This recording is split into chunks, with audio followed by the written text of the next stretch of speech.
একজন Hindu advocate miss Chaitali যে বক্তব্য দিয়েছেন, বাংলাদেশে ভাগ করার বক্তব্য দিয়েছেন, স্বাধীনতা সার্বভৌমত্বের বিরোধী বক্তব্য দিয়েছেন, একজন নাগরিক হিসেবে আপনি দেশদ্রোহী হিসেবে গণ্য হয়েছেন।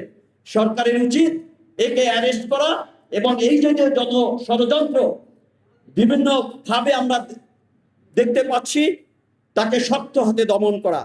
আমি মাননীয় প্রধানমন্ত্রীকে আহ্বান জানাবো, আপনি এই ব্যাপারে বিন্দু পরিমাণ ছাড় দিবেন না।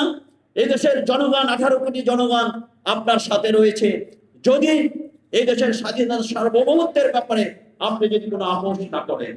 প্রিয় সুধী, আমি আমাদের স্বাধীনতা সার্বভৌমত্ব রক্ষার জন্য বাংলাদেশ সেনাবাহিনীকে আহ্বান জানাবো, আপনারা অর্ডিন্যান্স ফ্যাক্টরিতে BD-08 রাইফেল এবং SMGর প্রোডাকশন বাড়িয়ে দিন। এদেশের 3 কোটি তরুণ রয়েছে যারা স্বাধীনতা সার্বভৌমত্ব রক্ষাতে যুদ্ধ করবে। এই প্রোডাকশন বাড়িয়ে দিন অস্ত্রের, আর এমুনিশনের প্রোডাকশন বাড়িয়ে দিন, স্মল আর্মস এমুনিশনের প্রোডাকশন বাড়িয়ে দেন। এটা সময় যদি আসে সেটার প্রয়োজন হবে।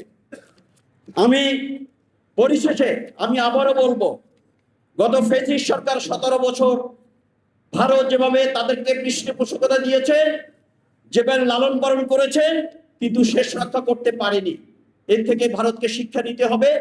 যদি শিক্ষা না নেয় তাহলে তার পরিণতির জন্য ভারতই দায়ী থাকবে। সবাইকে ধন্যবাদ। ভেটারান্স ফোরাম কর্তৃক আয়োজিত আজকের এই সভায় যারা উপস্থিত হয়েছেন এবং যারা বিজ্ঞ আলোচক হিসেবে আছেন, সবাইকে কৃতজ্ঞতা জানিয়ে আমার বক্তব্য শেষ করছি। আসসালামু আলাইকুম।